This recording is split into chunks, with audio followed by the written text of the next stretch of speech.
everybody. Turn this up in my headphones, Charles. Turning it up.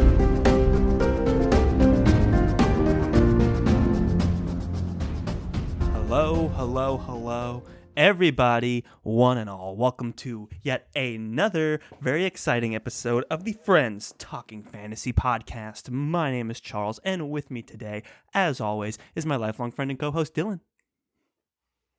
I'm ready to talk some fantasy with my friend, Charles. I'm ready to talk some fantasy with my friend as well, Dylan, and not just any fantasy.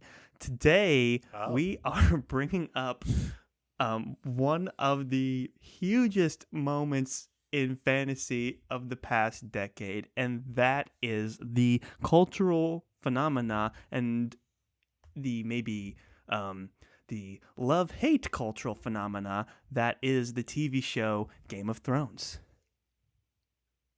Right. We're ready to have a conversation about one of the biggest shows in the history of shows here, not just fantasy. Yeah. So we're hoping that this is one that a lot of folks can relate to. So we will be having spoilers of the Game of Thrones TV show. Yes.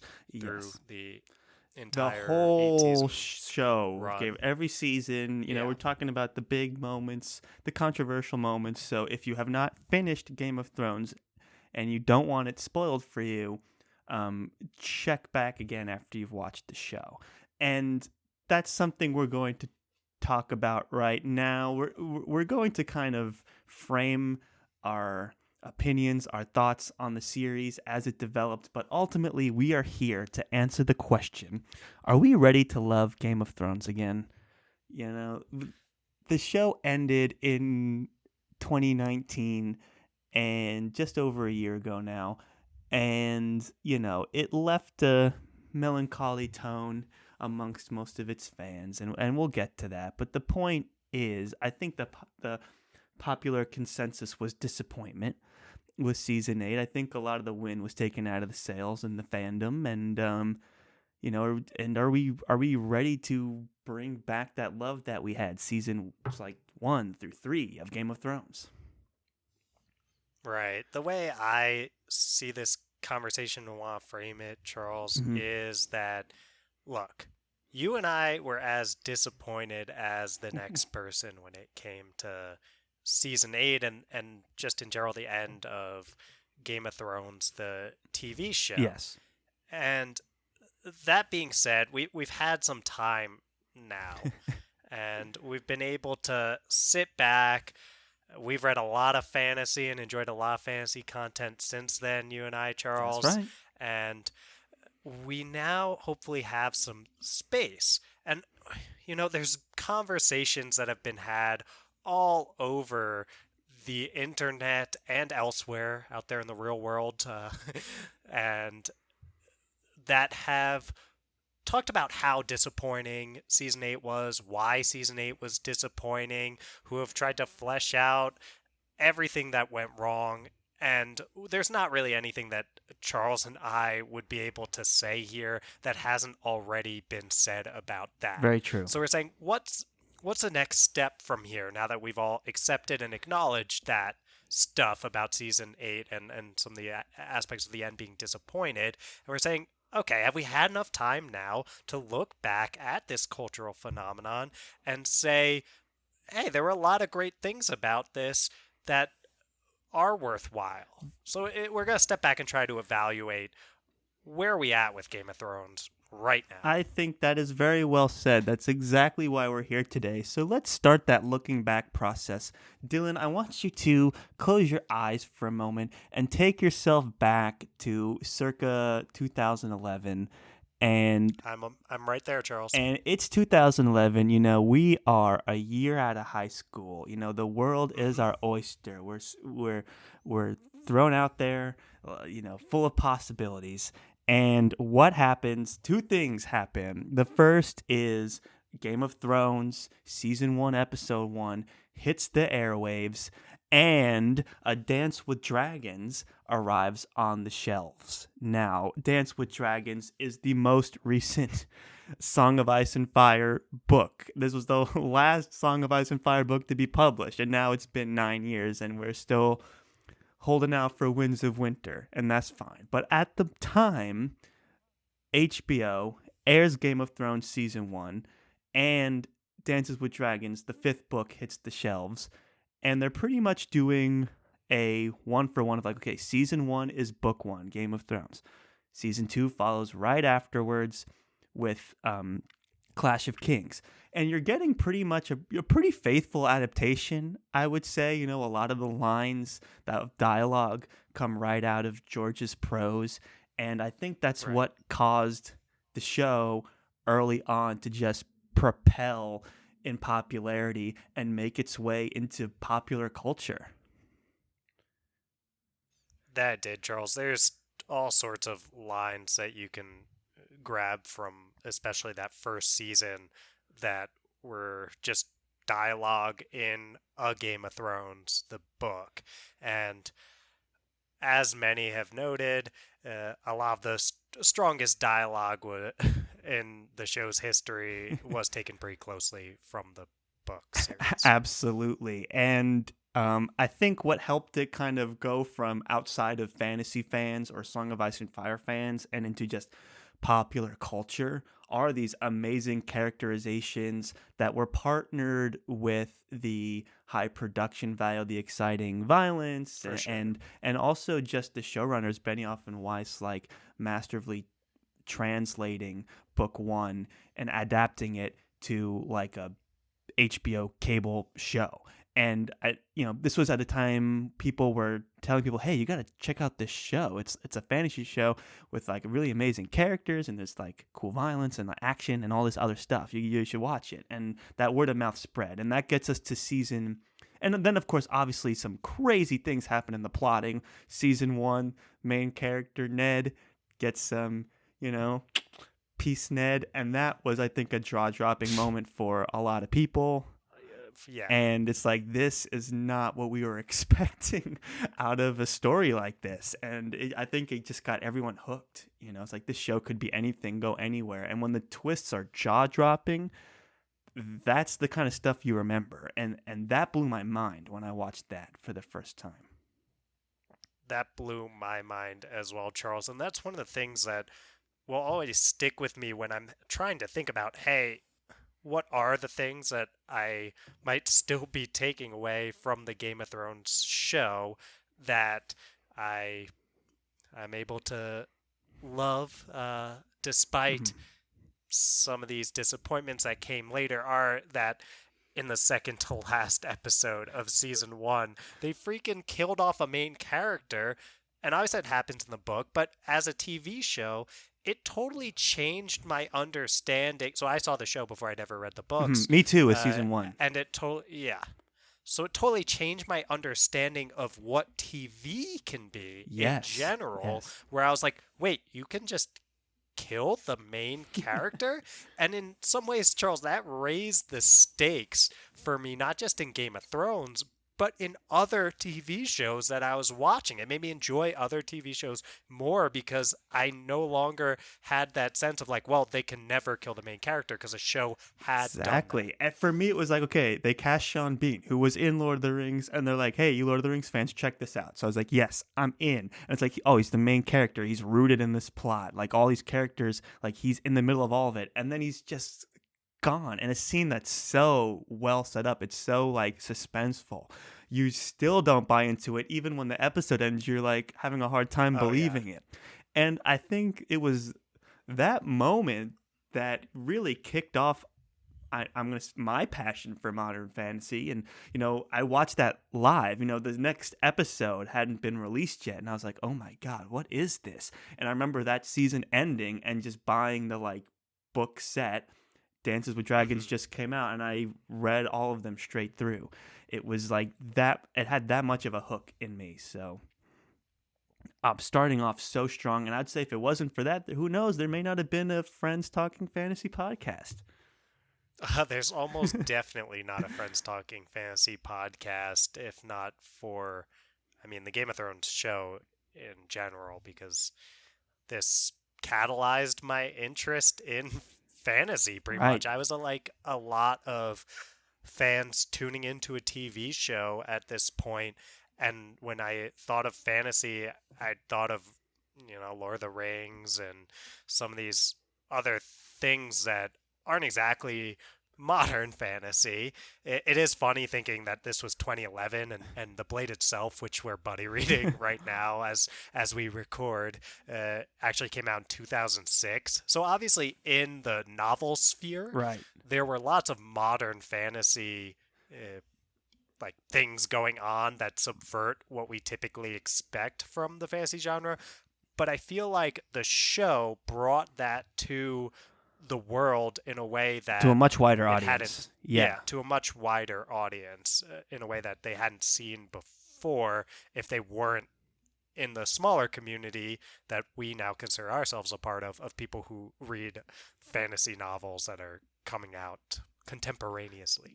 Very well said, and nice vocab word there as well. I think You're I, welcome, world. yeah, let's get that one in the dictionary, people. I think, I remember back in the day when you first started watching Game of Thrones, and it was interesting at that moment because we had been friends for years before that, obviously, and we never.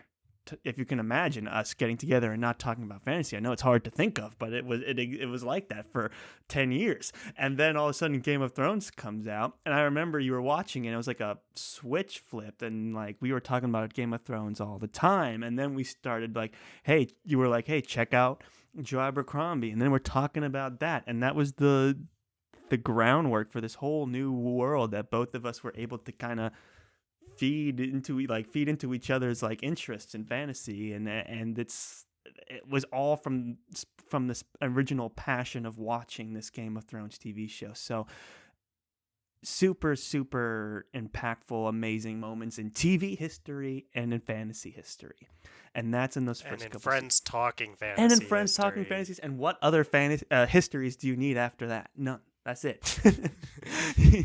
Yeah, and I mean, a big part of this too is we're far from alone here, Oh Charles, and yeah. people who have been brought into the fantasy genre and learned to appreciate so many other great authors like the ones we talk about on this show, like Joe Abercrombie, like R.F. Kuang, like Brandon Sanderson. All these folks, I think that if nothing else, we do have to credit Game of Thrones the show for bringing so many more people into our community here Mm-hmm. of fantasy readers. Absolutely. All ships rose with the tide when Game of Thrones came out. It was just a magical moment for everybody. Um, so season 3 comes out in 2013, if you can imagine it. We're juniors in college, right? Where everyone's talking about Game of Thrones. All of us, you too, the listener. Yeah, everyone's a junior in college right now, and so something happened. This for the first time in the show's history. It's not one for one season to book. In season 3, we get half of book 3, half of Storm of Swords, but it's like this peak epicness with episode 9, which is the Red Wedding. And I think that was the second moment, maybe after Ned Stark's decapitation, but it was to a much higher extent in terms of like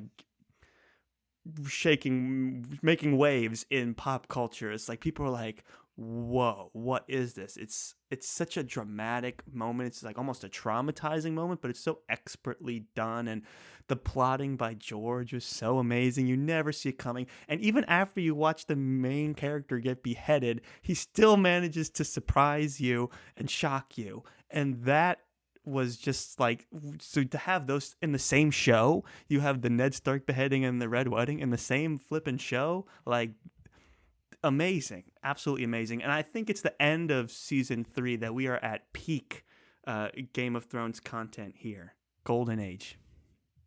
Well said, Charles. And I think something we can credit the show with here is that it seemed to almost elevate Robb Stark into more of the main character role. Of course, there's so many characters going on, such an ensemble cast that no one was truly the main character, Right. but it did start to feel more like, oh, okay, the reason that they did the whole getting rid of Ned Stark thing was so that they could bring his son. It was all part of his son's story, and now the rest of this thing is going to be about Robb Stark, our new hero and main character. And he wasn't a point of view character in the No. books, so we get something I think a little extra in the show, spending more time with him, where it's like the Red Wedding hits really hard when it's like, oh no, not him too, and of course Catelyn and Right. the rest of the I crew. think I'm pretty confident that the Red Wedding will go down as like an iconic moment in just the world of TV. Like when you look back at the history of television, it's like, that was a huge, huge moment. And that's, it blew up, HBO and the fantasy world. And like, it's now you're getting millions of people watching live every episode. It's like, this was just a huge, huge, huge moment in Hollywood history. Is the Red Wedding just shook up everything? Very true, Charles. And when I reflect on this, are we ready to love Game of Thrones again question, I think about the Red Wedding. It's like, I will always love, I mean, and hate, but in all the best ways, right? Right. I will always be in awe of the Red Wedding as a moment in television history. And one of the things that comes to mind here is they can't take that away from us, Charles. No. No matter what happens years later in season 8, we'll always have the Red Wedding, and that's something I'll never forget. Me neither. Very well said. That brings us into season 4. It continues on book 3 in the Storm of Swords, and the only thing that I would want to mention about this is that we're starting to get concerned of like, is George going to be able to keep up with the show? Like, has it ever been done where you start a show adapting books and then you go past the books? Like, that was something that we didn't think was possible. Like, are they going to stop making the show until George writes more books? How is that going to work? And even at this point in 2014, season 4, George was still pretty confident that he could keep the books coming in time for the show. And we know as we get into season 5 in the next year that that's looking to be less and less likely. I even think I want to say, I don't want to quote George, but I'm pretty sure he said something like it was like putting the tracks down in front of a speeding train, like what he felt like trying to write the hearing books. It coming. Right. He's like, oh my, like this is going pretty fast. And it's in season 5 that they really decided to retcon a lot of because as the books got bigger and bigger, the world got wider and wider, more and more characters, and it's in season 5 that they decide to like retcon certain story arcs, combine certain characters, and they really started trimming the fat of the books. And by doing that, they started speeding through the source material. And it's pretty much at the end of season 5 in 2015 when they catch up with the source material, with Jon Snow's death. I mean, it's pretty much at that point. There's a little bit of, trailing off here and there, but that's kind of, to me, I see like, okay, end of season 5. It's like now you're like, where do we go from here? What does the future of the show look like? Right, Charles. That was the first moment where we really reached the point where the show was going to be revealing very, very critical plot points that the books had not yet Mm-hmm. shown us with that Jon Snow's death bit, because we were kind of thinking, is Jon gonna be dead for good or not? Right. And we were ready to find out from the show, not from the books. That's right. And at this point, people were still totally on board with the show, rightfully so. Like, that was a shocking moment, and it's a cliffhanger moment, so everyone was, like, super hungry for season 6, speculating about season 5. And at this point, we've all pretty much accepted that, we're going past George's writings. And it's at this moment where like Benioff and Weiss and Martin are all kind of revealing like, look, we know certain things. We have these plot points. George is like, I gave them the broad strokes, but I don't have the details. So now you're the showrunners for the show. You've been doing an amazing job of adapting the books that you have, and now you have no more books, and you just have like a bullet list of important plot points that happen, and you're tasked with like, okay, write the show now. And they decide to take that on, and they get more control over the writing and the narrative, and that brings us into season 6 and 7. And I don't think it's any surprise to anybody that this is when kind of the show starts to waver a little bit. Like for me, there's still a lot of really great moments. Dylan, I remember when we watched the season 6 finale together at my parents' Yes. house, and we were like standing up out of our seats, like, what? Like, when the set blows up, it was like this amazing moment, so full of suspense and so surprising. I'm like, how does this guy continue to surprise us? Like, when we expect anything could happen, you buy into that and you still get surprised. Like, it was so much fun and so jaw-dropping and so entertaining. And that's season 6. That's the end of season 6. It is. Well past George writing. I always think fondly back to that moment. I always remember sitting on that couch watching some of those moments, like when Tommen jumps out the window. The layers and on it's that like, episode. oh my god! And it just kept going. That episode, and the score was amazing. Yes. And there was so much to love, and we were pretty deep into the show at that point. And I mean, it reminds me of just other times I've had a lot of fun watching the show with friends. Like I was watching Joffrey's death with a bunch of friends while still in college, and all those moments where, I mean, everyone was cheering despite the horrific nature of what was going down when Joffrey died, but everyone hated him so much. And to have spent those moments bonding with friends over the show, and friends who probably would never be willing to, or never is a little strong, but would be hesitant to pick up a few 1,000-page books to get these moments. Through the show, we were able to enjoy those moments together. Exactly, and they're just as impactful in those early moments, and even, they were showing some really strong promise. Pretty much all of season 6 was post George writing. And it's also in these moments like George kind of leaves as a writer credit, and he's just pretty much now an executive producer credit. So it's like he's getting less involved with the show. Benioff and Weiss are getting more involved. They're filling in more and more gaps in the plotting. And we're still getting some really great moments in season 6. Like there's some weird stuff happening throughout there. We're like, I don't know why we need this plot point or whatever. But for the most part, it was very, very good. Season 7, and season 7, it continues, but there's a moment in season 7 that I just want to touch on lightly, that for me, I watched this and I was like, Game of Thrones is a different kind of show now. And that's season 7, episode 6, Beyond the Wall. This is the episode where Jon Snow goes beyond the wall, and they get caught on that island in the middle of a lake surrounded by White Walkers, and they send Gendry to run back to the wall, who sends a crow to Daenerys, who flies beyond the wall to rescue everybody. And I remember watching that and being like, the logistics of this are impossible. They don't make any sense. Gendry's the fastest of all of them, and he can run from north of the wall back, and then a raven can fly all the way from the north way down to Dragon's Reach, or wherever Daenerys is. Dragonstone.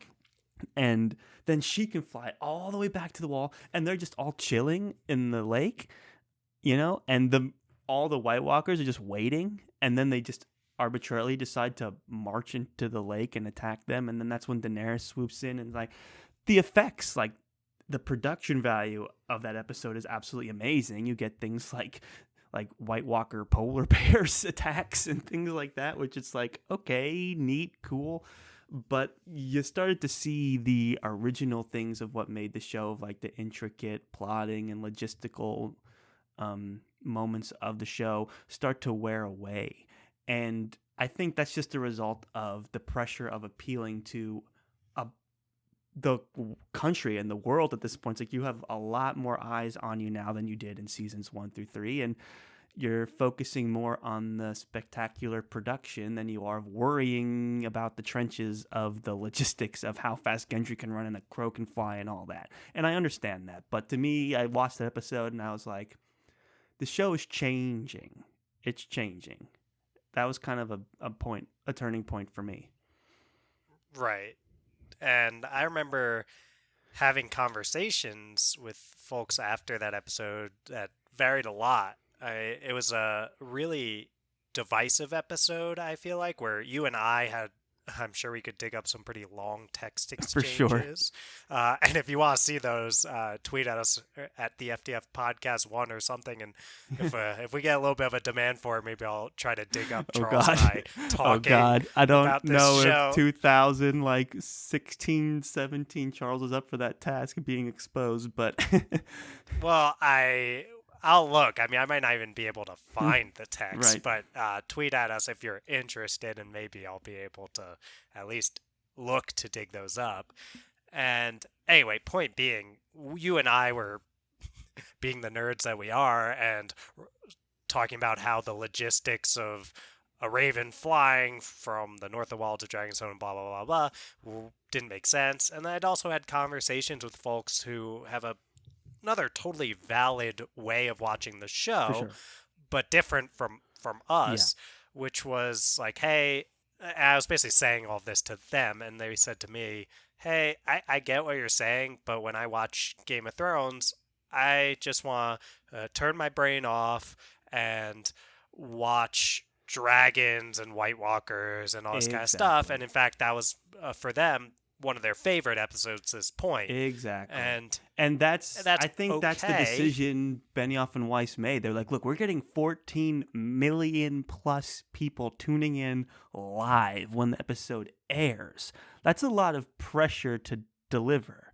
And when you become like a massively popular show, you have to, they were like, well, let's focus more on the production value, because now we're getting the people that like aren't like hardcore R.R. Martin fans, that aren't the ones that read the thousands of pages of the books. Like, we're getting everybody. We're getting like relatives and people just coming home from work looking to relax and watch some entertaining television, and they're balancing that. And I think that episode did that well. All my roommates at the time, they all liked it. I was the only one who didn't like it, but when I was like, what'd you guys think of that episode? They're like, oh, I thought it was great. I was like, yeah, it was fine. It's fine. Like, I didn't want to have that conversation because I realized, like, look, it's not important. Like, we're all enjoying the show. I don't need to be like that guy, like, oh, Gendry ran to the wall. Like, remember a few seasons ago? I'm right here, Yeah, Charles. I was like, remember when You Jon don't Snow have was to- like wanting to go back from the wall to Winterfell to rescue Arya, and they're like, dude, it's too far. You'll never make it. It's like, and then that was like a huge logistical challenge, and now it's like, oh yeah, we can go to Dragon's Reach and back or whatever. It's like, it's fine. Dragonstone and back is fine. It's not a huge deal. So for me, it's okay. This show's changing, and that's fine. It's just, I think, a sign that Benioff and Weiss had this challenge of no new material, a humongous audience that's tuning in every week.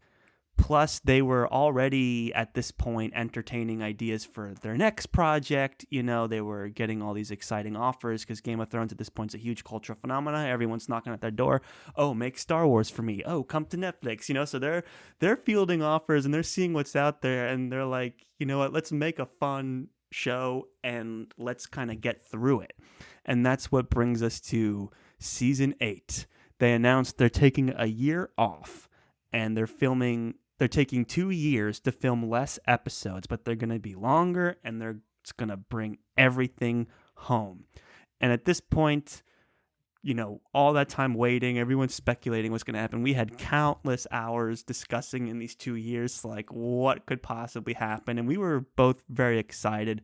But I think it was also this idea of, like, there's so much hype, And whenever anything gets that hyped up, I feel like, it's how can you deliver on the level of out of control hype that the show has reached? And then after watching that season 7 episode, and you're like, now we're appealing to a broader audience plus the mega hype. What's happening in this show? And we get season 8 finally in April of 2019, not too long ago. That we do, Charles. And it did feel like this was when popular perception really started to change, was maybe by Yes. the second or third episode Yes. of season 8 was when the fans started turning against the Game of Thrones Yeah, show I'd say it was at maybe that large. third episode when it's the Battle of Winterfell that people started to poke holes at it, and that's when there were the murmurings of the audience turning. For me, I mean, for me, right away, I kind of remember the season 8 episode 1, like the first Tyrion line was about how Viserys was a eunuch. I'm like, this again? Like, oh no, you can tell we're out of George dialogue when we're back to those kinds of jokes, and like right out of the gate, So I was kind of rolling my eyes at that, but I was like, okay, I'm still pumped. They dedicate this episode, then the next episode, building up drama. I like where the characters are. I like seeing them all kind of held up at Winterfell. They're all trying to do good by fighting the White Walkers, and they're all there for different reasons. Like, really interesting stuff. And I'm just super excited. It's like, this is what we've been waiting for since 2010. It's been 9 years. And to get to this point, there's still excitement. And then I think it was the Battle of Winterfell where you're like, what's going on? Like, why are they doing these things? What's happening? What are the stakes? Like, what is all of this? And then, like, it just ends and the White Walkers are just gone. And you're like, that's it? That's the whole thing?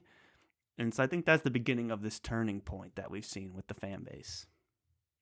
Right. And we don't need to get And into like we won't. Yeah. No, we won't beat a we dead don't need to horse. like the season happened and the show ends, and we all know what happens, and we all know what the fan perspectives are.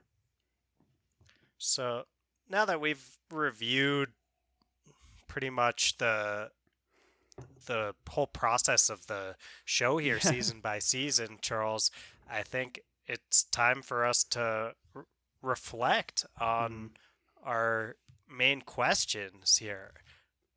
Was season 8 so brutal for us, Charles, that we're no longer ready to love Game of Thrones again? Are we still struggling here, or are we trying to go back and see what we can get from it? Yeah, me personally, like, I totally am with the popular like opinion of season 8, but I always looked at it through this lens. I was like, look, okay, like, yes, I agree with everything everyone's saying about why they're disappointed in season 8. That's all true. But the actual plot points of the things that happened, like the Daenerys corruption arc, this whole thing of Bran sitting on the throne, like, I'm all for all of those things. I just felt like their decision to end the show now, and not give that room to breathe was a deterrent. And then it's like, yes, but I was also kind of prepared for the show to have this huge shift because of its massive popularity to be more of a flashy, fun show. Don't worry so much about the details. So when you think of it that way, of like, this was a show that did incredibly well, amassed a huge audience, and then attempted to deliver on this high production value at the expense of fleshing out all these characters, and that's just how it ended, which is unfortunate. But I mean, you gotta think back, like when we were doing the character series, like every character series we've done, it's like I'm always going back to a Game of Thrones character, and then I'm doing research for the characters because it's been years since I've read the books, and I'm reading all these quotes again, and I'm like, these were amazing, like these were such great moments. And then I think back to when I watched it on TV for the first time on HBO, and I'm like, those were such amazing moments. Season 8 does not undo all of that for me. I'm on the same page, Charles, and for similar reasons. And I've probably been the one, you pitched Song of Ice and Fire I did. in one of our Friends Pitching Fantasy episodes, and it's tough because I do still hold a lot of strong emotions around the disappointment of the end of the show, and I was even then still kind of like, I don't know if we're ready. Right. And I was feeling that not just myself, but also feeling it about the listeners. Like, are the listeners really looking for a Song of Ice and Fire content, or are they still reeling Right. from the disappointment of season 8? And I feel like now we're kind of starting to reach a point where I'm not seeing as many people posting memes, trying to poke holes in the show anymore, all that kind of stuff.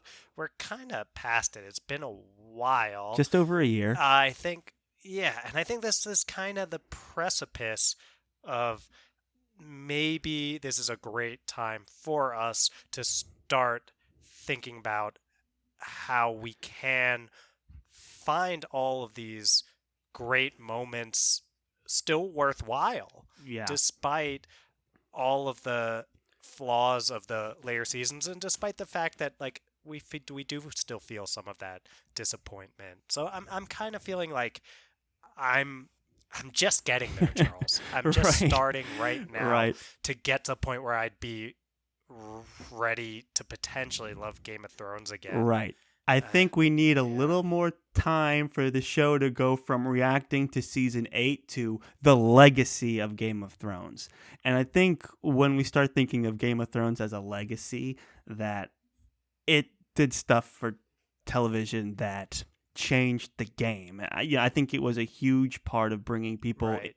from movies to TV. It's like Game of Thrones is doing stuff that no movie could ever do. It's like, forget whatever movie's coming out. I want to watch Game of Thrones, man. Like, this is better than any movie I've ever seen because of what's happening and how enraptured I am, how in love I am with all the characters. So I think that legacy will bring the show back into people's hearts. It's a shame there's going to be that little asterisk that people are like, oh, great show, but season 8, though. I don't know if we'll ever shake that off. But that doesn't undo, like, I would tell anyone that's, woken up from a coma that they've been in since 2009, like, oh, I've heard about this show Game of Thrones, should I watch it? I'd be like, yes, watch it, like, right now. It's gonna be so good. So like, yeah, I think we're getting ready to love Game of Thrones again. I think we need a little bit more time to heal. I feel like I'm a little more optimistic because we've been doing these character series, and it's not uncommon for a character series to become a Game of Thrones discussion episode. Right. So it's like I've dabbled back into the world of Song and Ice and Fire, and it's gotten me excited. And the reason I pitched it in Friends Pitching Fantasy was like I wanted to be at the front of that change, right? That change in perspective of the show of like, hey, remember when, like, how good all this stuff was and how and like exciting it all was and how inspiring it all was. Like, let's try and bring some of that energy back. But I think you were astute in being like, it might be a little too soon, and I think that's fair, but we're not far from that moment. We're not far. I don't think so either, Charles. I think we're kind of in the silent period right now where it's not that like I don't think there's a lot of people having this conversation that I see anyway, where it's like, wait, can we stop and think back to the great moments and see if we can still find it in our hearts to love Game of Thrones again? But there's also not a lot of people, like I said, doing the like let's crap on the show kind of conversation anymore. We're just kind of in this like no one's really talking about it. Right. No one's really thinking much about it. You know what anymore, I think's going to shake things up? It's when Winds of Winter gets an official release date. I think then, or the prequels, or the all these spin-off yeah. shows too, like that are coming out, and I think we'll get to see exactly how hyped people are for the new content. And I think they're going to be hyped. I think people, for all of its aches and woes, love Game of Thrones, and I don't think season 8 changed that. So I'm hoping all this new content comes into the world soon with the new shows and Winds of Winter, and I hope we can be a part of that healing process and putting Game of Thrones into more of a legacy as opposed to still reeling from season 8. Well said, Charles. Well, when we first started talking about this episode and we raised the question of, are we ready to love Game of Thrones again? The words of the great Patrick Rothfuss of the Kingkiller Chronicle came to my mind, Charles. One of my favorite quotes from the Kingkiller Chronicle, which is, anyone can love a thing because that's as easy as putting a penny in your pocket. but to love a thing despite, to know the flaws and love them too, that is rare and pure and perfect. And Charles, I want to invite you and me and all of our listeners out there to try to love Game of Thrones despite. So well said. I'm going to RSVP yes to that invitation with a single tear in my eyes. I can't think of a better way to close out the show than with that lovely quote. Have we said our piece on Game of Thrones? I think we've said it all, Charles. Wow. Well, there we go, everybody. Let's get that outro music going. Thank you, everyone, for listening to yet another very exciting episode of the Friends Talking Fantasy Podcast. Always exciting to talk Game of Thrones with you, Dylan. Such an exciting world of fantasy. That is. If you like what you heard today, you want to reach out to us, let us know your own thoughts. Are you ready to talk Game of Thrones again? Let us know on Twitter at the FTF Podcast with a number 1 at the end. You could also let us know on Facebook and Instagram at the FTF Podcast.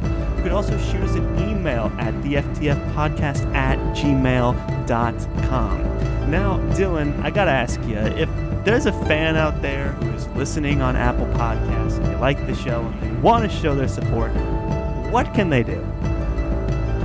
Toss 5 stars to our podcast. Yes. You just gotta scroll down to that spot with it'll probably show 5 empty stars because only a small fraction of those who listen have rated us yet, which is okay. We know you're that's busy. Fine. You got that's stuff fine. to do.